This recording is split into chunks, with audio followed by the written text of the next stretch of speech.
If you happen to be driving past Wallace on Interstate 90, just on the northwest edge of town, you may have noticed what appears to be the remains of a mine along the edges of a steep slope. Nothing particularly strange about that around here, but this isn't a mine. And I'm sure the people who drive past it most likely don't care and aren't going to lose any sleep wondering about it. Why should people from Kansas drive into Seattle to see Grandma care about knowing anything about some foundations on the side of a mountain in Wallace, Idaho? Well, fair enough. But I also know as a fact, there are a lot of people here in Wallace and in the Silver Valley who don't know anything either. And I'm sure none of them are losing sleep over it, but it's kind of an important part of our history. The Chamber of Commerce, the local newspaper, and others have actually commented on this fact a couple of times.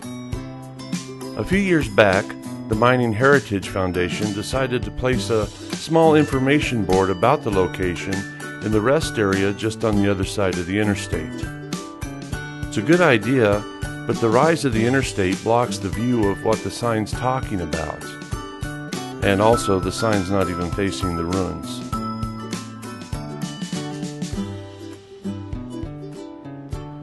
Then several months back, it was commented on again through the social media. It seems a few tourists have stopped and asked what this big scar on the hillside is. I had several people share this post on my page, and as I read through some of the comments, I noticed it is true that there are a lot of us locals who are unaware of what this site really is. And that's kind of sad because this site is actually a pretty important historical place for not only the Silver Valley, but mining history in general. Though most assume it's just the ruins of a mine, this is actually not a mine at all, but rather a mill. And once again, there's nothing special about that. But most mills are built next to the mine they serve to help save transportation costs in hauling the ore and making life a bit easier. The mine this mill served wasn't even in Wallace. In fact, it was 7 miles away in a different town. These foundations are all that remain of a mill from one of the richest silver lead mines in the world, the Hercules mine. Hercules, people are safe when near him, Hercules. The actual Hercules mine was located up Canyon Creek in the mining town of Burke, Idaho. The mine was originally discovered in 1889 by Harry Day and Fred Harper, who were following the trail on Gorge Gulch above Burke not long after a forest fire, and the fire had exposed an outcropping that caught their attention. The Hercules soon had several investors: a local dairy farmer named August Paulson, a railroad engineer, Levi Hutton, and his wife, May. She was a cook at the Wallace Hotel. And there were several others that included H.F. Samuels, a lawyer, and another owner who became infamous later, Harry Orchard. Orchard was later convicted for assassinating former Idaho State Governor Frank Stuenberg. At the trial, Orchard was defended by the famous defense lawyer Clarence Darrow. Orchards blamed the governor for causing him to lose his 1/16th share in the Hercules by declaring martial law during the mining wars of the 1890s. It was during these mining wars of the 1890s that one of the Hercules owners, Levi Hutton, had his train hijacked by Union miners and was forced at gunpoint to take them to Kellogg. The train was also carrying a load of explosives. Fearing for his life and unable to reason with the Union miners, Hutton had to drive his train to Kellogg using another rail line's tracks. Luckily, no other trains were using those rails, and once at Kellogg, the Union miners got off the train with their explosives and made their way to the newly built Bunker Hill concentrating plant and proceeded to blow it up.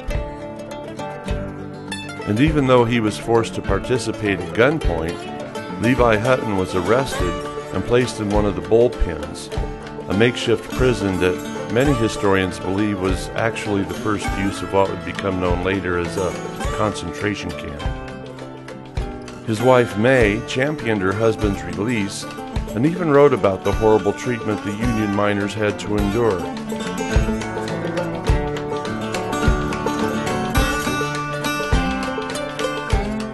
In 1905, when the Hercules hit the rich veins of silver, a modern concentrator was built near the mine in Burke to handle the ore. The amount of ore the mine was producing was considerable. The mine was producing eventually more silver and lead ore than the concentrator could manage. And not only that, but the technology and methods of getting the minerals out of the ore had been changing over the years.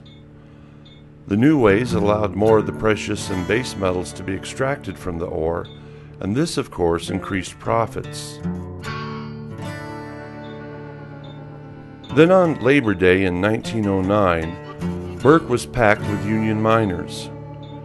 Burke was an extremely cramped area to begin with, and Union miners and their families from the surrounding towns along the canyon made it even more so.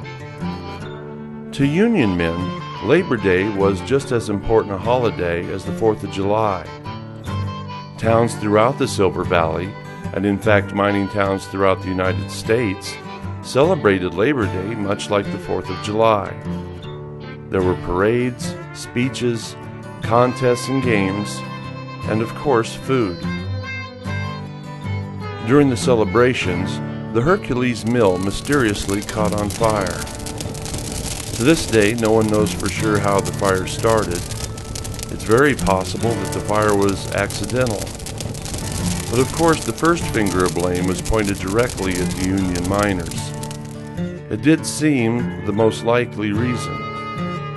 Union miners had shown their willingness in the past to destroy property, but still others believed it was really the mine owners who set fire to their own mill. The Hercules mine now had no way to concentrate their ore. Trying to keep the mine running, the Days had the mine stockpile their ore for a while. Then they were able to make use of the Tiger Poor Man concentrator that was located next to the Hercules Tunnel number 5 at the intersection of Gorge Gulch and Canyon Creek in Burke. But the Tiger Poor Man was way too small to handle the amount of ore that the Hercules mine was producing. And plus it was still using old technology and outdated methods. Burke and the surrounding area was just too narrow for them to build a mill that would be large enough to meet the Hercules mine's needs. The Hercules was able to negotiate for land in Wallace, near what was then the Northern Pacific Railroad yard. Located on the western outskirts of town, the NPR rail yard sat right next to the Oregon Rail and Navigation Company's rail yard. The Hercules now was able to build a large, state-of-the-art concentrator. They also were able to negotiate with the NPR to haul their ore from Burke to the mill in Wallace at a great rate, with the promise that they would use the Northern Pacific to haul their concentrates out of Wallace to the smelters, as long as they gave them a better deal than the OR&N. The ore cars were pushed up a switchback incline to the top, and some of that incline can still be seen on the east side, along with the cut that a large wooden flume once occupied. The flume carried water from 9 Mile Canyon, and the flume itself was an impressive structure. Of course, massive amounts of water were essential in milling to create the slurry. Built in 1911, the Hercules Mill in Wallace stood 87 feet above the rail cars below. It was built to handle up to 600 tons of ore per day, and at its peak it ran 24 hours a day and employed 65 men. By 1925, the technology and methods for getting the most silver, lead, and zinc out of a ton of ore had once again changed. So in 1925, the Hercules Mill was refitted to be more modern. But the Hercules mine itself began to run out of quality ore. By August of that year, it was no longer profitable to operate the mine. The Hercules in Burke shut down for good. This would normally be the end for the mill too. However, the Days were also owners and investors in other successful mines in the area.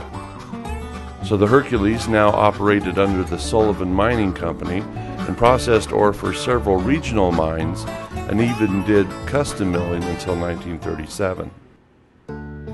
After a brief closure, the mill continued as a custom milling plant until it closed its doors for good in the 1940s. In its lifetime, it's been estimated that the Hercules mill had yielded 750,000 tons of silver, lead, and zinc concentrates. The mill sat vacant for nearly 30 years. A few of the shops and buildings were used by the Northern Pacific Rail Yard, and others became storage, and others were torn down. In 1976, fire once again claimed the Hercules mill. And just like last time, it didn't take long for the fingers to start pointing and the whispers to begin. And just like last time, no one really knows how the fire started. But there are plenty of rumors to go around to satisfy all the conspiracy theorists.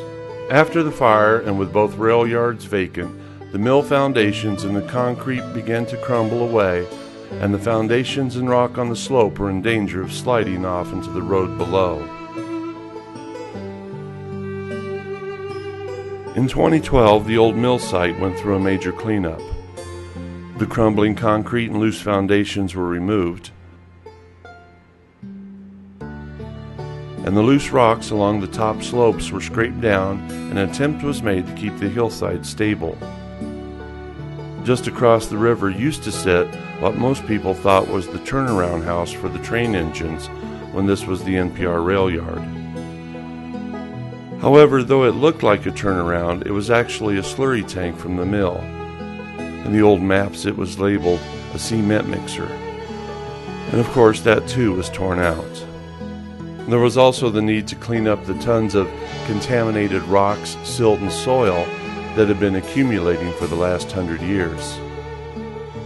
It was not just the pollution from the mill workings that had to be cleaned, but also the pollutions left by the railroads and their machinery. As you can see for yourself, there isn't really anything left but a scar. And as it turns out, this land and the location of the rail yard is now for sale, right next to I-90, and it's a great location. And I should also point out the fact that one of the main rail lines that ran through this part is still here and is now part of the Rails to Trails bike path. So now you don't have to lose any more sleep wondering about what that big scar is on the west side of town. Glad we could help you out, and thanks for watching.